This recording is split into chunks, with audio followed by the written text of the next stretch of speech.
Oh, there we go. Okay, it is now 6:30, and I call the special meeting of the San Benito County Planning Commission to order.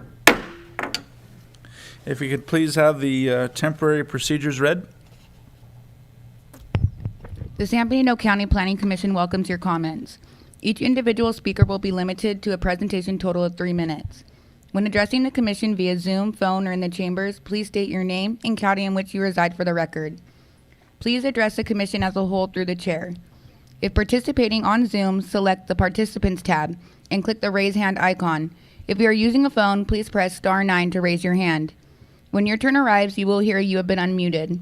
If participating in person in the chambers, please complete a speaker card identifying the item on which you wish to speak, and provide your completed card to the clerk prior to consideration of the item.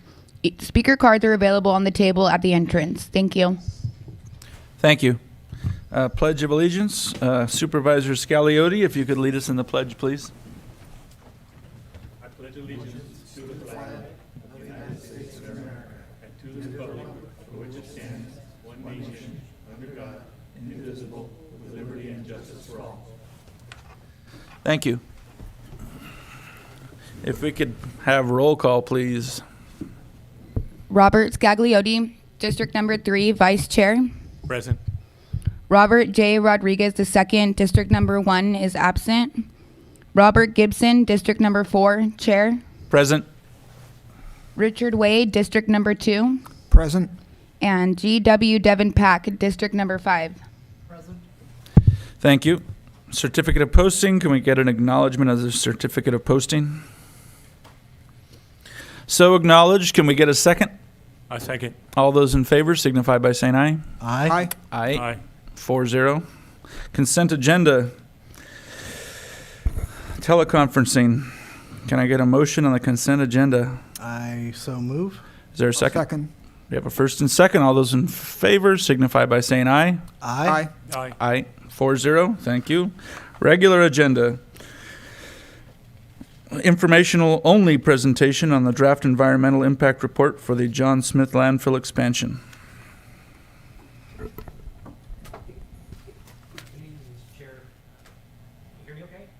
No. You might have to push the little button at the very bottom of the microphone. You'll see a little light turn green. That one? Mm-hmm. That one. Thank you. Good evening, Mr. Chair, members of the Commission. I'm Stan Ketchum. I'm a contract planner with the Resource Management Agency and the project manager for the John Smith Road Landfill Expansion Project. Tonight I'm going to talk about two different main topic areas, explain the planning and environmental process that has been undertaken for the project, including talking about the draft environmental impact process, and also then turn over to a description about the landfill itself, landfill expansion itself.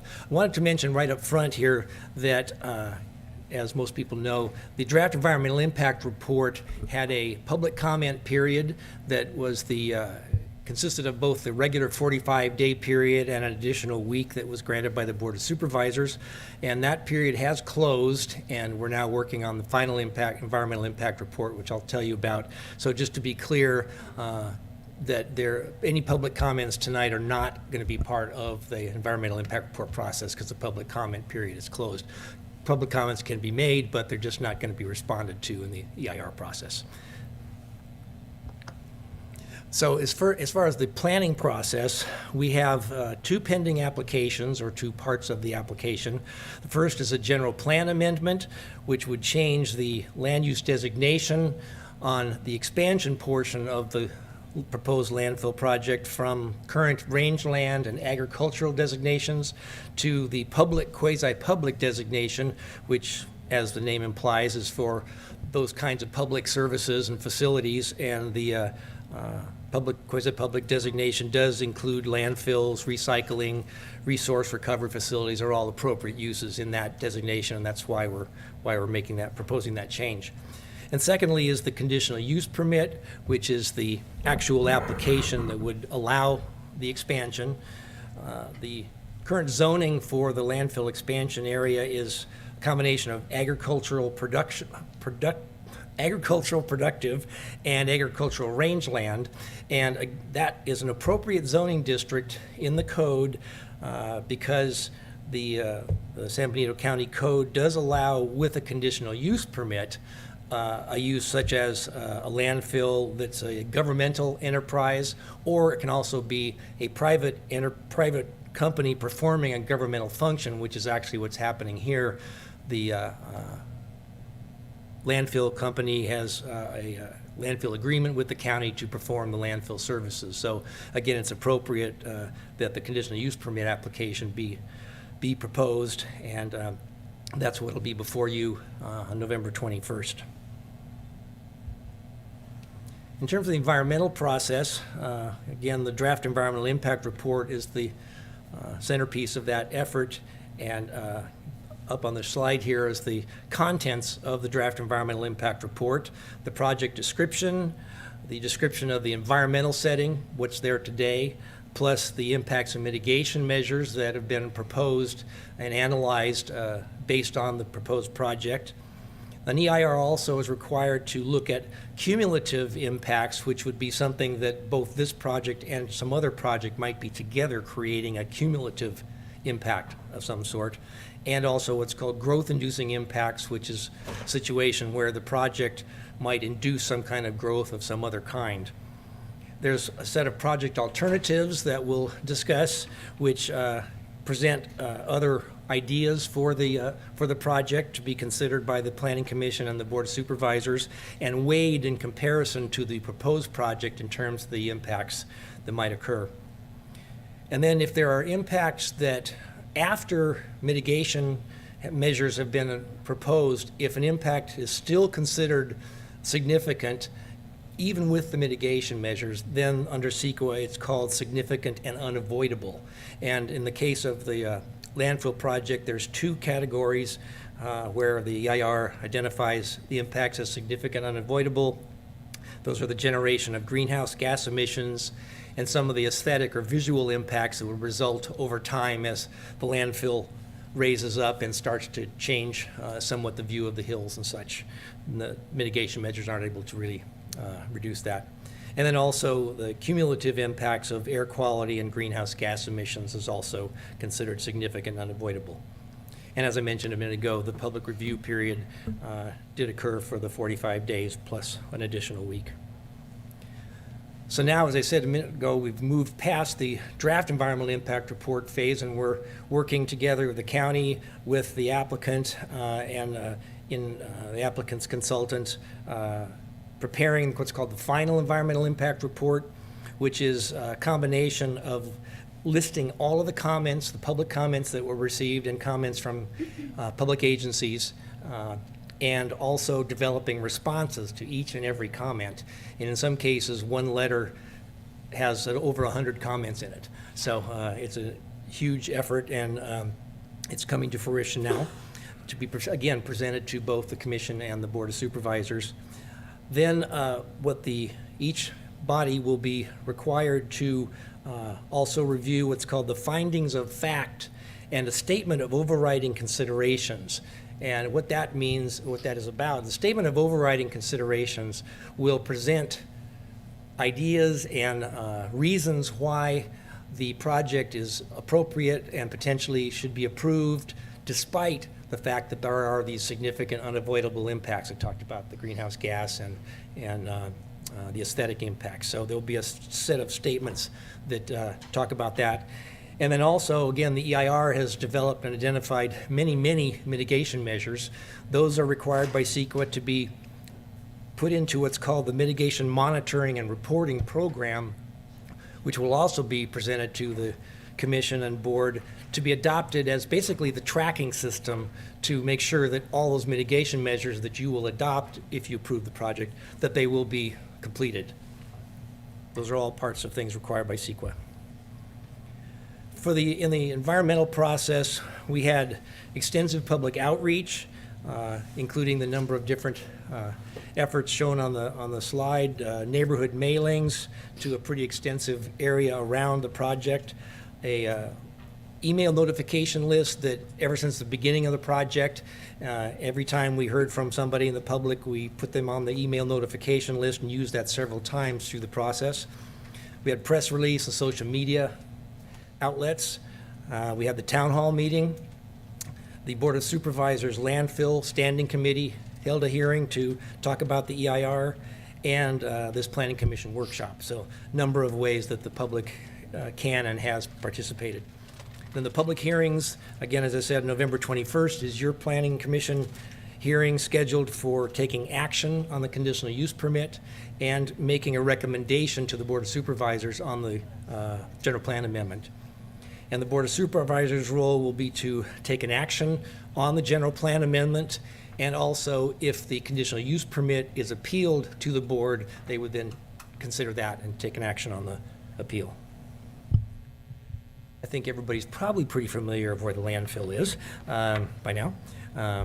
Out there on John Smith Road, about 2 miles east of Fairview Road. The landfill has a number of components that are going to change over time, obviously. And in the EIR is the use of the term and the concept, the baseline, which is basically what's there now. And that's what the EIR analyzes, the proposed changes to that baseline, what's going to change and how's it going to change, and that's what the EIR analyzes. So these are just a few of the statistics, if you will, about the the baseline. The landfill is 95 acres approximately. It has what's called the gross airspace capacity, the amount of space above the ground that would eventually be filled with refuse and waste. Currently allowed 9.3 million cubic yards, and I was going to compare to the proposed here. The proposed addition, as you've seen in the information, is 388 acres of additional land, and the new amount of airspace would be 48 million cubic yards. The current waste footprint, which is the area that the landfill operates in presently, is about 58 acres. The expansion would add 253 almost acres for a total of 310 acres of active landfill area over time. The current height elevation of the landfill is allowed to go up to 920 feet. The proposed new project would increase that by 29 feet for a total of the maximum height of 949 feet. I believe the current hills are not too far down from that. I think they're around 800 and some odd to 900. And lastly, the landfill operation currently is allowed 1,000 tons per day of waste to be delivered to the site. The request, the proposed conditional use permit would increase that to 2,300 tons per day to be accepted. So now I want to go through what's called the various operational changes. What are the changes in both the physical nature of the project and also its operation? This is an aerial view of the current landfill. It's about 1.5 acres in terms of the entrance area that's down along John Smith Road that you first come into when you come to the site. This is a image of the proposed entrance expansion to about 5 acres. Down here in the lower right, you might be able to see in the yellow, it says existing entrance. That's just to kind of get your bearings. That's the existing entrance road. So you can see this is going to have a very significant expansion. Primarily what's going to expand is the actual driveway area, the off-site area that will allow for a lot more queuing of vehicles off of John Smith Road, prevent them from stacking up is the concept. The whole left-hand side there. And then they'll move into the main body of the landfill operating area before you go up into the hills. This is an expansion or enlargement of the kind of the new base area, which is again quite expanded. There will be larger areas for reuse and recycling, for a new area that will allow individuals, particularly with smaller loads, possibly to dump their waste, transfer it to a holding place down there at the bottom and not even have to go up the road to the landfill working face area. This large rectangle is my darn, I was trying to use my cursor to point, but it didn't work. The large beige rectangle over to the right side is the proposed renewable gas facility that's planned in the future. There's a variety of environmental and monitoring systems in the current landfill that will be expanded as the landfill expands. 4 main categories: the landfill leachate collection and recovery system, which is the liquid that leaches down through the landfill and needs to be recovered. The landfill gas collection system for methane coming off of the landfill. The groundwater monitoring systems, and the surface and stormwater monitoring systems. Those will all be expanded as the landfill grows. I said renewable natural gas, that's what I meant to say in terms of the proposed facility. The buried organic materials in the landfill generate methane and carbon dioxide, which are both greenhouse gases and need to be collected by law. And the proposed renewable natural gas facility will be able to extract and process 92% of that methane, and it'll be basically processed into the equivalent of natural gas. And then there will be a natural gas pipeline that will be put in the ground down along John Smith Road to a point where it can intersect and connect up with an existing PG&E pipeline, and it'll just merge into the PG&E gas system. And there will be some small amount of remaining methane that will be combusted in what's called the flare on site, which is there now, and over time an additional or larger flare is proposed. In terms of expanded litter and dust control, there's a number of on-site activities currently in use for dust and litter control, covering the refuse daily, which is required, litter fences, on-site litter collection, a wheel wash for trucks coming on and off the site, which will be expanded with the new project, and watering down of roads during the non-rainy season to keep down dust. And some off-site improvements that are proposed as part of the project, including expanding the litter collection program to the length of what's called the haul route, whatever route's determined to be the way the primarily out-of-county trucks come into the county and come down to the landfill. 3 times a week there will be litter collection along that route. There will be signage put up to try to improve what's the requirement, which is to cover with a tarp loads that are brought to the landfill.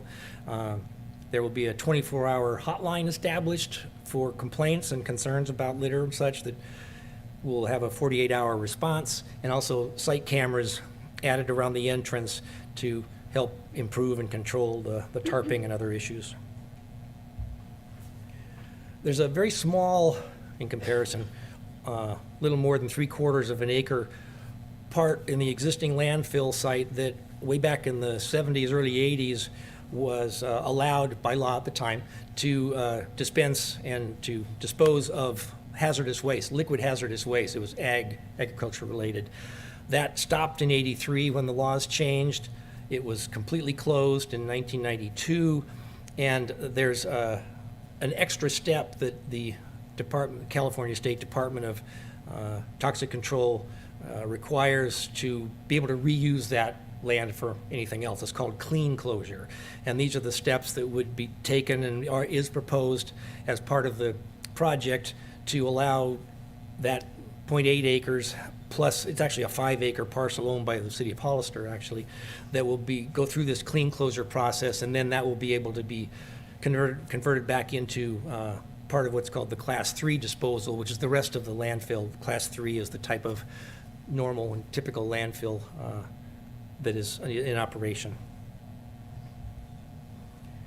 In terms of the commercial vehicle haul routes, I'm going to show 2 different scales of this map. This one shows the whole county, and if you can see there, the red line on the left is Highway 101, and then the kind of lime green line is Highway 25, which the current route of the out-of-county landfill trucks that are coming in comes down 101 goes on to 25 and turns left at Shore Road, which is the brown line, and then comes down Shore, turns into Fairview, and comes all the way down Fairview to John Smith Road. In the EIR, both a new proposed route has been included, as proposed by the applicants, where the trucks would stay on Highway 25 all the way down to Wright Road and turn left on Wright Road. And onto Wright becomes McCloskey, take that over to Fairview, down Fairview to John Smith. So that eliminates a large part of the trucks going down Shore and Fairview. Then there's two other alternative routes that were also analyzed in the EIR. The first one is called the South Fairview route, whereby the trucks would stay on Highway 25 all the way down to the terminus of Fairview, where Fairview hits 25. The trucks would turn left, go up Fairview, and turn right onto John Smith. The big issue there is that, as you may be aware, the angle of that road, there's been for a number of years a proposed realignment of John Smith that's been in the planned by the county for a number of years. It's not in the capital program now, but could be put back in, and that's would be required in order to use that route. The other alternative route is that the trucks stay on 25 all the way down to Best Road, turn left, go up Best to John Smith.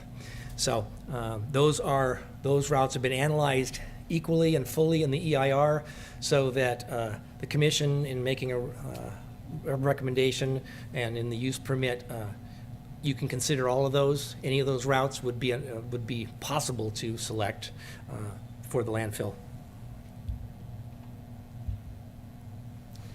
The water supply analysis in the EIR started with the existing. There's stormwater basins, and the Sunny Slope Water District does provide water through trucks coming to the site. The proposed water source for the operation as it expands would be to use on-site water that would be collected in stormwater basins on the site, which there are some now. They would be expanded. But it's acknowledged that there are drought years. And so there's three, I guess, different supplemental options for additional water supply as necessary. One is an off-site agricultural well that the applicants have a commitment that it would be available. The second option would be to actually cover the stormwater basins to prevent evaporation of water in the basins. And the third option is the potential for assistance from Sunny Slope Water District. It's not clear yet if that's available, but it's being considered in the EIR and will be pursued. As a part of the EIR, there are habitat impacts that were evaluated, and it was identified that mitigation for habitat impacts, in many cases, as it is here, there's a requirement for each acre of habitat that's impacted as the expansion occurs, an acre of off-site land needs to be protected in perpetuity, I know you're aware. The county owns the property on the south side of John Smith Road, right opposite the landfill. It's shown in the blue and the green outline there, 101 acres. The green portion is the area that was zoned to allow the resource recovery park several years ago, which has not yet proceeded, but the zoning is there, would allow it. That takes up about 30 acres, so the remaining 70 acres would be available to be used as part of the mitigation for habitat impacts. And that would require a conservation easement be put in place that would permanently protect that land for the habitat management. Project alternatives. CEQA requires that an EIR describe a reasonable range of alternatives to the project or to the location, which would feasibly attain most of the basic objectives of the project, that would avoid or substantially lessen any significant impacts or effects, and that those be evaluated and the merits compared with the project to provide decision makers with a clear understanding of the project and what options might be available. This is the hardest slide in the presentation. This is the list of the alternatives, of which there are actually 5 alternatives, but as you can see, 2 of them have sub-alternatives, and the intent was to thoroughly analyze alternatives that are realistic and also provide a set of options for decision makers. So just to kind of walk you through this a little bit, on the left there, alternative 1 and 2 and 3 are different levels of amount of refuse or waste that would be allowed to be delivered to the landfill. 1A and 1B, it's 1,700 tons per day. 2A and 2B is 1,000 tons per day, and alternative 3 is 300 tons per day. So then we looked at 2 different options there. One, because there's 2 different factors. There's how much land you're using and how much volume you're using. So the A and B are different variations on that. Again, to provide compare and contrast, you might say. So I know you're going to read the EIR, so I'm not going to go through this in more detail. But then after the first 3, as I mentioned, the CEQA requires or allows consideration of an off-site alternative, a different site for the project. So we actually analyzed the potential of the landfill occurring, or a new landfill or a different one occurring on that 101-acre county parcel, just as a comparison. We also analyzed the possibility of a transfer station, which would be somewhere probably in the greater Hollister area. Again, these are just trying to have different ideas to be considered. And lastly, CEQA requires that you analyze what's called the no project alternative. What happens if you don't proceed with the project? Then there actually are 3 more alternatives. The 2 haul route alternatives I mentioned, South Fairview and Best Road. And lastly, we analyzed a compost facility. We looked at what if the compost facility was considered on the county parcel on the other side of John Smith. That's kind of the overview of the project and the EIR. As I said, the Planning Commission hearing date is set for November 21st, and to my knowledge at this moment, the board date is still pending. So that's it. I'm happy to answer questions or however we're doing that. Okay. I forgot to mention just one thing. We have on Zoom Bree Mobius, who's the outside counsel for County Counsel's office, and I understand she's actually going to be the moderator for the question and answer part. And we also have 2 of our consultants for the county, Richard Grossetti and Sangeeta Lewis, are both members of the county team that's been working on the project. And we also have members of the applicant's team here as well. Okay, thank you. Before we get to public comment, I just have a question. The public hearing, is there going to be a lot more in detail description, or is this basically the exact same presentation at the public hearing? So this was to be focused overview of the project and just open to dive into any questions you had on the EIR. Okay, so the public hearing will be more in depth? Correct. Okay, fantastic. If we can go to public comment, we'll start. If I might address that, what will be different for the public hearing is that the final EIR will have been prepared, which includes the response to all of the comments that have been received on the draft EIR. Mm-hmm. So you'll have a final EIR with the response to comments, and you will have prepared findings that are proposed to be made to address both the EIR, the mitigation monitoring and reporting program, and the statement of overriding considerations. So that will be the additional items that will be considered at the public hearing on the certification of the final EIR and the approval of a conditional use permit or denial of a conditional use permit. That was my concern, was about the overriding statement of overriding considerations. Okay, Right. perfect. And those have not been drafted or presented to you for consideration. Okay. This is just to provide you an overview of the draft environmental impact report as it exists today, prior to the preparation of the final And we'll get IR with the response to comments and we'll the get other items. printed copies of the comments and responses before the public hearing, I assume? At least 10 days. Yes. Okay. That's included in the final EIR report. Okay, thank you. Public comment via Zoom.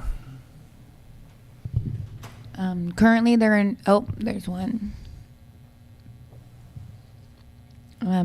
Gary, you can unmute yourself.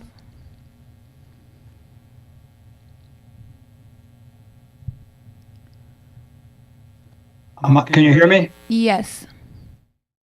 Should I start now? My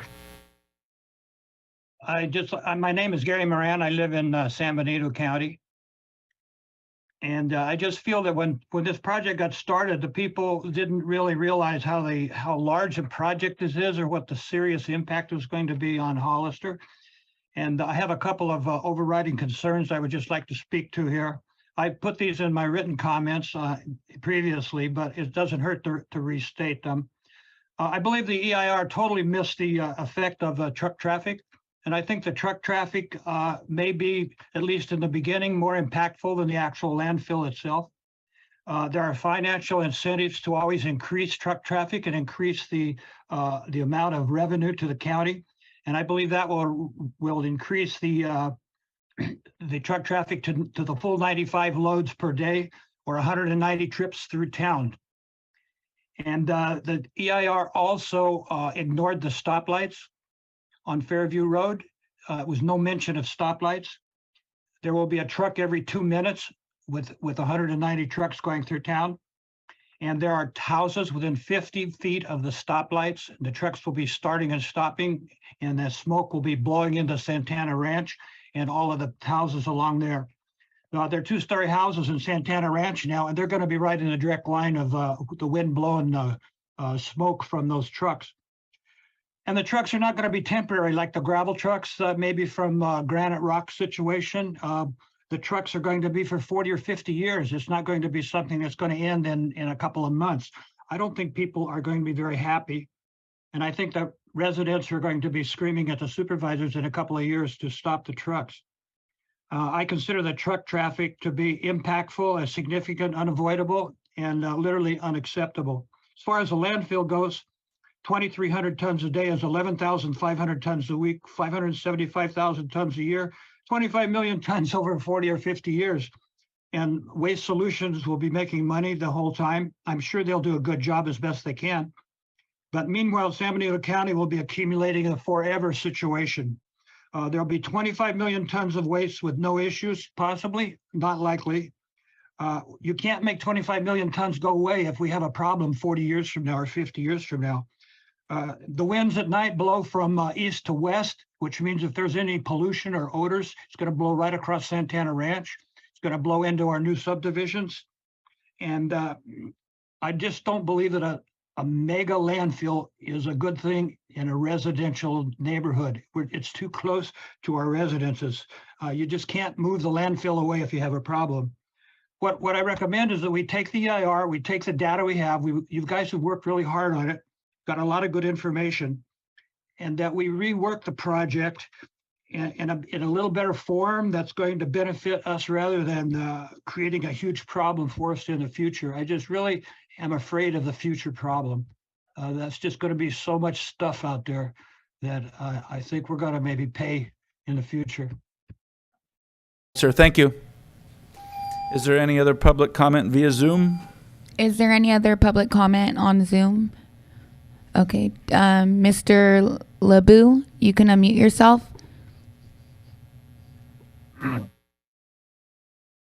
Good evening, and thank you for the opportunity to speak today.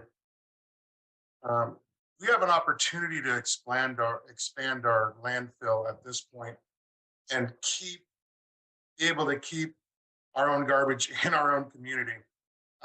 Does anybody have any idea what the cost would be if we have to do a transfer station and truck all of our garbage out of the community. I mean, the cost might be astronomical and cost prohibitive to us. And we're currently paying about $60 a ton to dispose of our landfill garbage now. What would it cost if we have to do that? Then on top of that, has anyone come up with a guarantee that our neighboring communities will accept our garbage? And do we have a guarantee that if we don't put this landfill together and then we're out of business in 10 years, that someone will take our garbage? Do we have someone that said, yes, we'll take it? Or are we gonna send it into space with Elon Musk to the sun? I mean, we don't have a place to guarantee to take our garbage. What are we gonna do with it?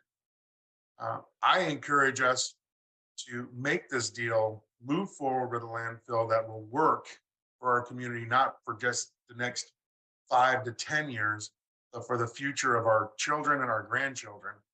And if we pass up this opportunity now, I don't see us building a new landfill in San Benito County in any of our lifetimes. I encourage us to move forward with this. Thank you very much. Via Zoom? Yes. Judith Wolf, you can unmute yourself. Yes, hello. My husband and I just moved here, and we lived in Granada Hills, California. And we went through the same thing for years and years. Commissioners who didn't even live in our community were voting on this. We have a landfill that they said, oh, it's going to be good, it's going to be safe, it's going to be okay. Well, on days when the wind is blowing certain ways, it did not smell good. And there was, they paid penalties, but it was a nothing for when they didn't do things properly. So it's like just a pennies for the people that run these things.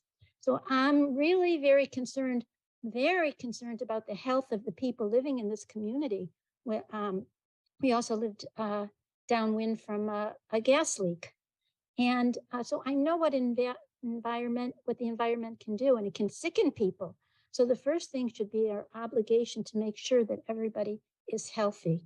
And I'm not in favor of this at all. I just wanted to speak my mind because it's very upsetting.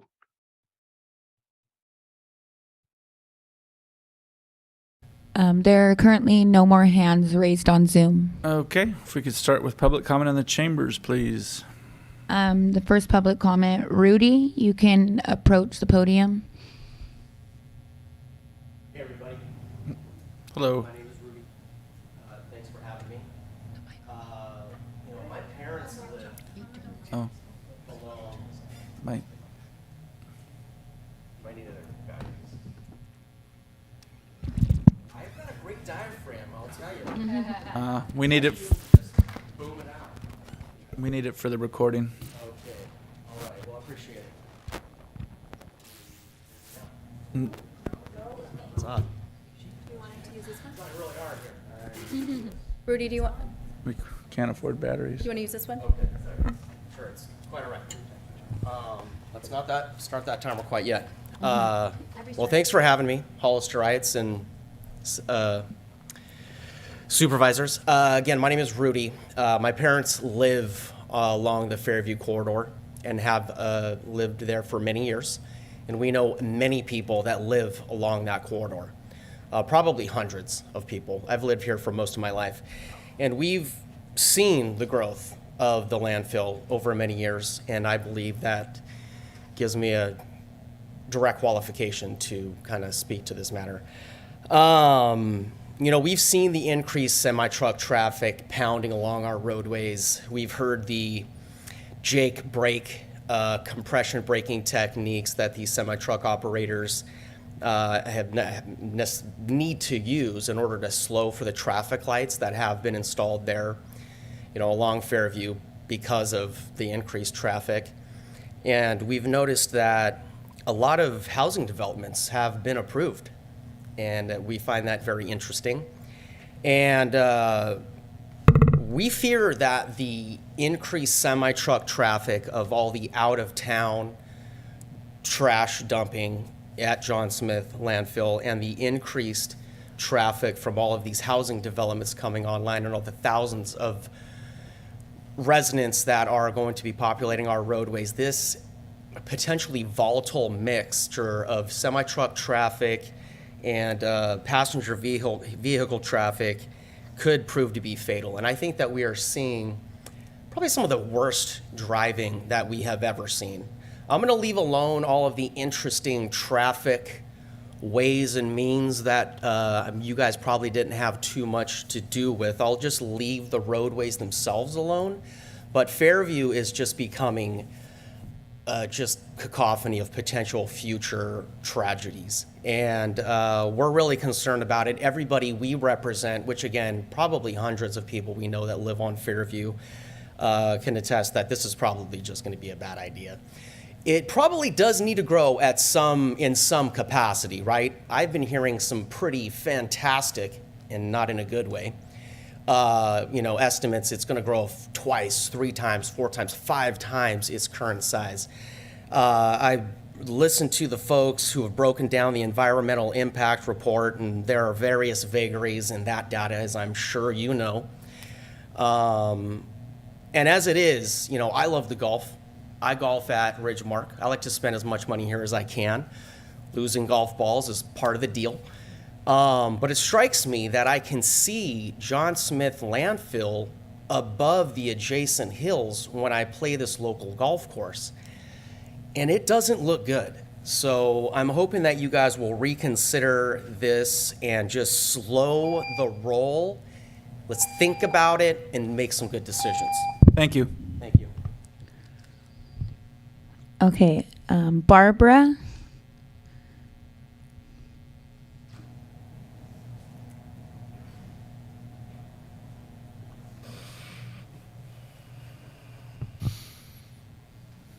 My name is Barbara Tadeo, and I live at 575 Heatherwood Estates Drive, and yes, I can see John Smith from my house.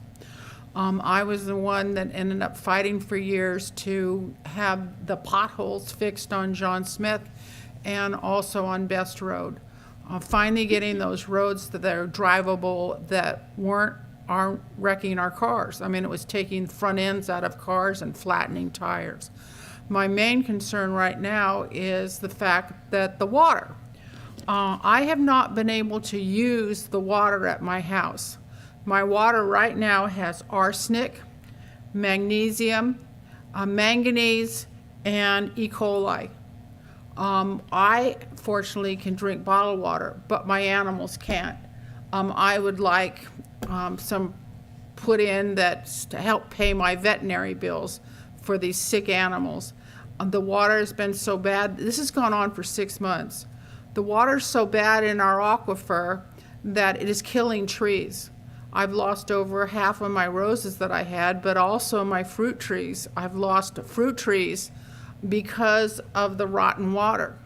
This is crazy. This is absolutely crazy. Besides the fact that I have asthma and I suffer from multiple chemical sensitivity, and the dust already has increased. Can you imagine what the dust and dirt are going to be like coming when the wind blows east to west? Let alone destroying my water, that I can't even use the water at my house. That's what upsets me more than anything at this point. But also, like I said, I fought for years with Gilio on getting John Smith and Best Road paved. Now, to have those trucks go down there, this is insane. It's absolutely insane. But the fact that it's just with all the water that's going to be used at the landfill going down in the aquifer and destroying the water, I mean, I should be able to turn the tap on and be able to brush my teeth and wash vegetables with the water coming out of my faucet. But that's not possible because of the high arsenic and manganese and E. coli and other chemicals that are now in my water, that it turns the water black. And at the beginning of the summer, the water, if you even tried to clean it with bleach, the water would actually turn black. So you couldn't even correct any of the problems right there. This landfill increase is just nuts. It's absolutely nuts, and it's not needed in this particular area. And like I said, we just now have got John Smith and Best Road completely paved and smooth, so it's not causing problems to our cars. Are we going to go back into that again?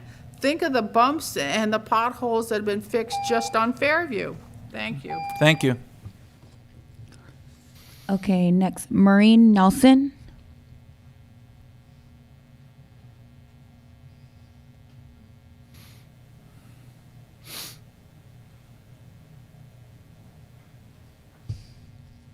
Good evening and thank you. My name is Maureen Nelson. I wanted to bring some things to your attention, please. There are conclusory statements that are unsupported by factual information. It's insufficient with respect to identifying and analyzing the possible impacts on the environment found throughout the draft EIR. Mitigation measures are deferred or undefined. There is no gauge of effectiveness provided. They talk about needing 408,000 gallons, they being the operators of John Smith Road landfill, needing 408,000 gallons of water monthly to be able to water down the pile. 408,000 gallons. That's enough for a 4-person home, consuming 12,000 gallons a month for 34 homes to be sprayed on garbage. They're going to get this water, if needed, from an aquifer that is up on Shore Road near I-25. Your water trucks are going to take 4 tons of water. 4 tons of water is 32,000 pounds, which is a 16-ton load, not counting the weight of the vehicle itself. To transport that, you're going to have 102 trucks a month, 204 passes. We've already talked about the 95 trucks for 190 passes. Now you're going to add an additional 204 passes of heavy trucks on our roads, chewing up our roads, going in front of our schools, our children, and emitting toxic gases. The DEIR did not include technical documents. It is missing the traffic study by PHA Transportation. It is missing the noise and vibration study by Rincon Consultants. I want to talk about the amount of waste that the county has been depositing into the John Smith Road landfill since it opened in 1968. Less than 240 tons a day. Less than 240 tons a day. At 1,000 tons, they're bringing in almost 800 tons of out of county. Now, if they were to go to 2,300 tons per day, the real tonnage coming in on a daily basis is 3,317. The differential being usable waste, top cover, recyclables, composting, but it's still trucks on our roads emitting fumes, toxic gases, and chewing up our roadways. So don't be fooled by the tonnage going to be buried. You also have other tonnage coming in. We need to look at what's good for our community. I agree, we need a landfill. We do need a landfill, but do we need to bring in that much? Thank you for your time. Thank you.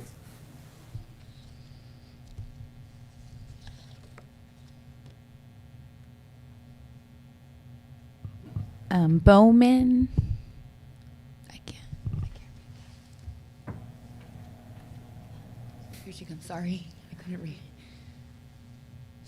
My handwriting bad. Hi, my name is Bridget Bowman-Thorpe.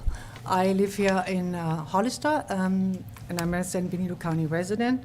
And I just want to remind everybody what a landfill is. A landfill is a dump. It's a garbage dump. In other words, that's just 2 miles outside of your city, 2 miles on a hill. And you are willing to dump there 830,000 tons a year, just in 1 year. You will bring in that much garbage, and 90% of that 830,000 will be from other counties. Are you ready for that? It will be, as I swear, it will be a given. steady streams of trucks on 101 coming to your town to dump their trash, other counties' trash, for cheap here in our city. So that's 830,000 tons a year. By the way, they're coming, the landfill is open 361 days out of the year. They're only closing on 4 legal holidays. So they're coming 7 days a week on a Sunday also. And the total amount of garbage you're willing to dump outside of your city will be 41 million tons of garbage for the next 50 years. That will be your legacy that you will bring to this town. It will be, Hollister will be known as the mega dump, the garbage dump for other counties. And the sad part is, the county doesn't even get that much money out of this deal. That's the most ridiculous one. And we even not consider the greenhouse gas emissions. I mean, it even said that to trust the statement that it's an unavoidable impact, greenhouse gas emissions. I mean, you're talking about CO2 emissions every day. And sulfur dioxide. I mean, we're polluting this beautiful county. And once you dump that garbage, you can never take it out. It's done. And then we live here in Earthquake County. I mean, it's up on the hill. They're digging this hole. You have some layers of clay and soil and liners to protect the garbage from contaminating the ground. We have earthquakes. I just felt it the other day. Well, there will be earthquakes up in a landfill too. There could be ruptures. The leachate could rupture. They suck out the leachate and dump it to the wastewater treatment center. This could all fail. We have earthquakes here. Thank you.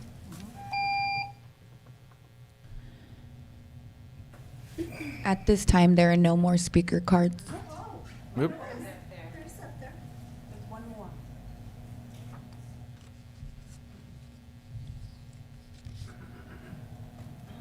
Annette Perez.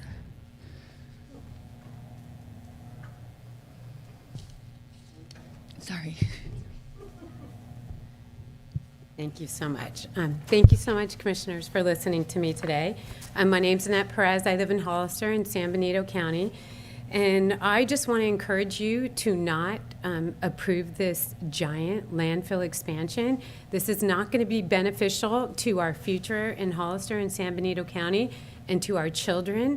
I mean, you have to think about what this will impact on our residents here and how it'll impact us, not just for 5-10 years, but for the future. And I just really think that San Benito County, that we should not be the dumping ground for all those other counties that are bringing us their trash. They are not driving by all that way because they're dumping here expensively. No, they're dumping on us because it's cheap, it's a place to go, and they can just offload all their semis full of trash.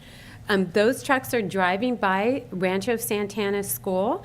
I hear them jake braking. I hear them speeding. I mean, what? Our kids are walking across that school. There's tons of traffic. You have to think about the children, the future, our water, our infrastructure. We're building a lot of homes. Yes, we need a landfill, but for our county, we are using up our landfill. 80% of it is out of county. Once we do this expansion, it will be astronomical. Why is San Benito County going to take on all that traffic, all those trucks, all those greenhouse gases? It just doesn't make sense. Why are we the dumping? Because we don't have the people here to speak for us, San Benito County. These meetings are, people can't attend them. They aren't aware. I'm surprised when I talk to people, they don't know that we're planning this giant expansion even now. So I just encourage you, think about our future. Is this the legacy that you want to give Hollister and our roads and our traffic? Think about it. This is not the thing to do for our future and our children. I hope that You know, the unnecessary damage that it's going to do to our road and our infrastructures. The revenue generated will not pay for it. There's got to be other ways for us to make money, not a landfill. You know, I understand Waste Connections, they're the big winners. We are the losers.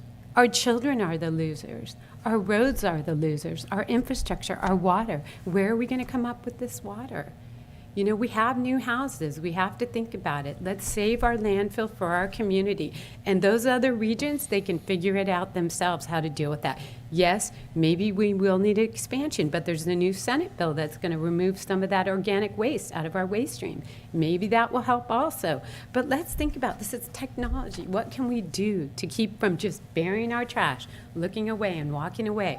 That's not the solution. Thank you so much. Thank you. Is there any additional public comment in the chambers?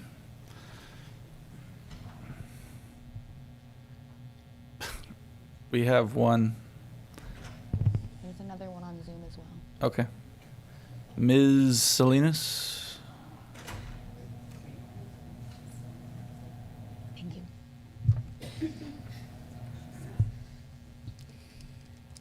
Good evening, Mr. Chair and Commissioners. I wish that the people that live out on Santana Ranch would have done their homework before they purchased their homes out there, because we have known for a long, long time, decades, that the landfill was going to be expanded. Right now, the solid waste infrastructure is the most important critical infrastructure for public service. You all remember the strikes in New York City when they stopped the garbage, right? What happened there? It is a public service that is definitely needed.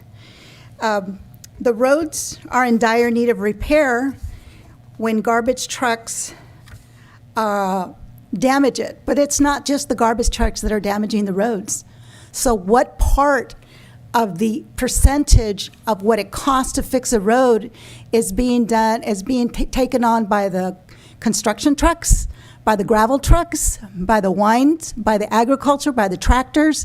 It all has to be combined, but I realize that it's kind of easy to say that, you know, the garbage trucks are the boogie guy, and it's a service that has to be done, and someone has to do it. And it's not that we in San Benito County are known for, you know, the waste of whatever, but someone has to do it. And somebody mentioned an earthquake, and I'm really glad that they mentioned an earthquake, that they're worried about it. Are those people in Santana Ranch worried about an earthquake when they got there, or now that they're there and they're concerned about the landfill? I'm more concerned about those water tanks that are up there right above Santana Ranch. And if we have an earthquake, a strong earthquake, what's going to happen then? That's got nothing to do with the landfill. Santa Cruz County, the Buena Vista landfill is reaching its closing date. Their analysis is the answer. It's a transfer station is in need to get rid. Another way to get rid of the solid waste, because their landfill is coming to a close. A transfer station, their analysis in March of 2022 this year stated that this transfer station right now would cost to build $35.8 million. Mentioned earlier about the compost.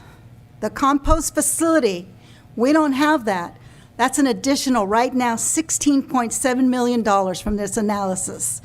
That's $52.5 million for San Benito County to come up with a transfer station and with a compost. We don't have that money. The expansion is going to happen with or without out of county. Are we going to ask for the expansion now or ask for it later when it's going to cost San Benito County more money? Thank you. Thank you. Is there any additional public comment in the chambers? Seeing none, to Zoom, please.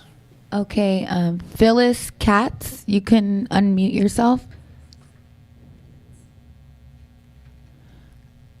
I have to promote her to panelist to be able for her to be able to speak. She's using an older version of Zoom. Should I? Yeah. Okay, I'm going to promote you to panelist, Phyllis, so you could speak. You just need to accept it. There you go.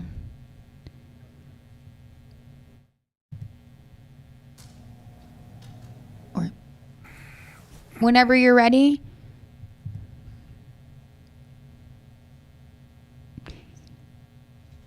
Thank you. There you go. Thank you for the opportunity to address the commission with respect to this important matter. I'm a resident in Aromas. I live at 421 Rose Avenue. I'm concerned about the tremendous expansion of the landfill. None of the proposals include a modest expansion for just local garbage.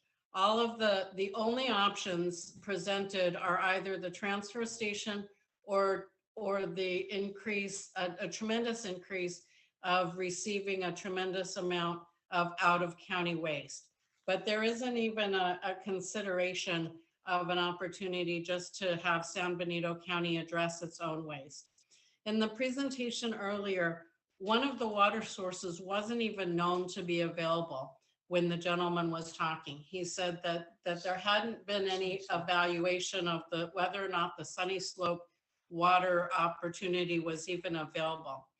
We also don't know the anticipated profit for this private company of Waste Connections. Compared to that profit, what is San Benito County actually getting? This is much more garbage than San Benito County generates, and this is a profit-making process at the expense of the environment. There are other opportunities, there are other ways to make money, and in order to be environmental advocates and to care for our environment, to care about greenhouse gases, we need to look at those. It isn't easy to take care of our environment, and we should know that. It's easy to ask the other person to do it. It's more difficult to take care of it, of our portion of the responsibility. This landfill is going to be what visitors see on the way to Pinnacle National Park. They're going to get to go past San Benito County's largest hill, the landfill, and it may smell, it's going to be ugly, and it's not going to encourage the other opportunities that San Benito County has to become a tourist location. So I encourage you to find better ways for San Benito County to raise revenue than becoming the dumping grounds. I think that there are ways to modestly increase to perhaps 1,000 pounds a day without, or 1,000 tons without becoming the dumping grounds for multiple other counties in the area. Thank you for listening to me.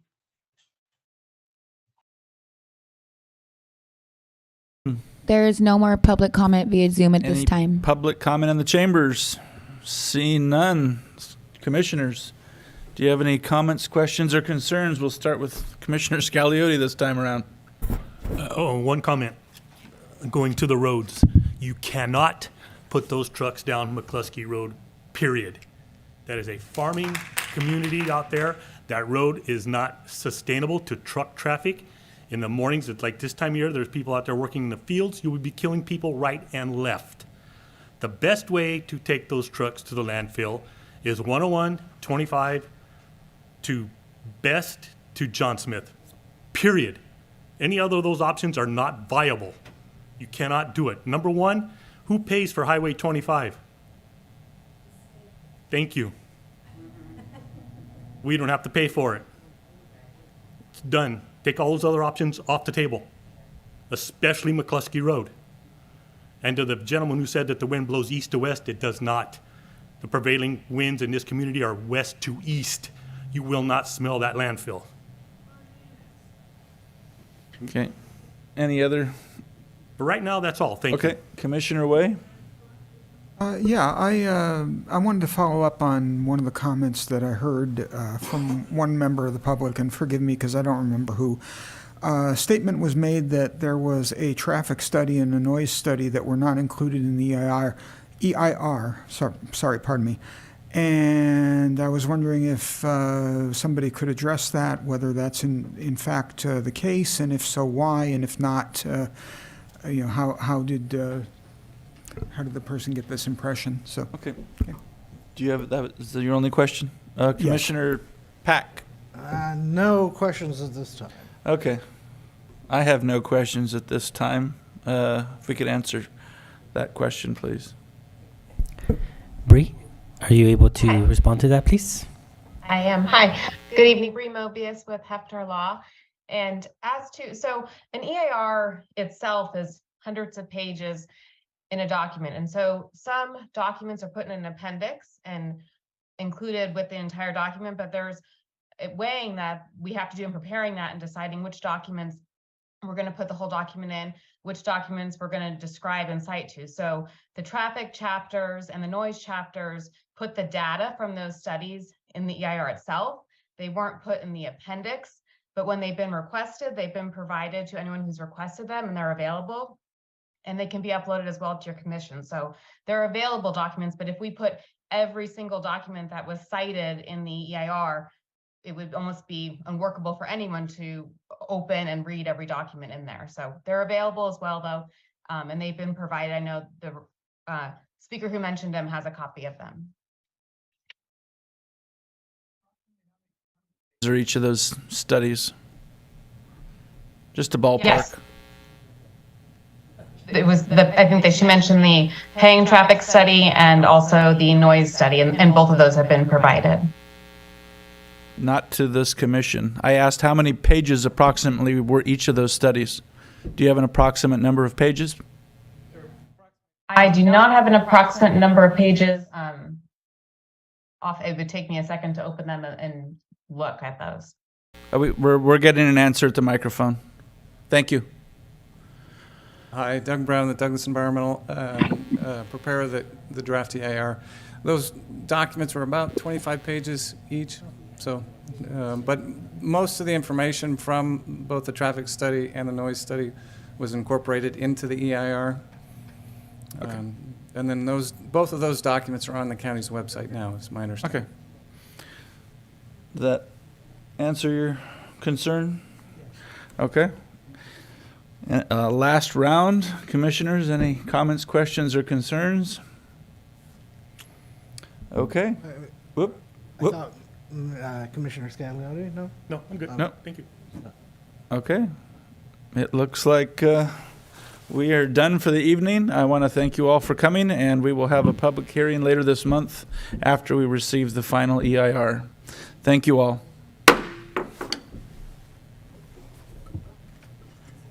No.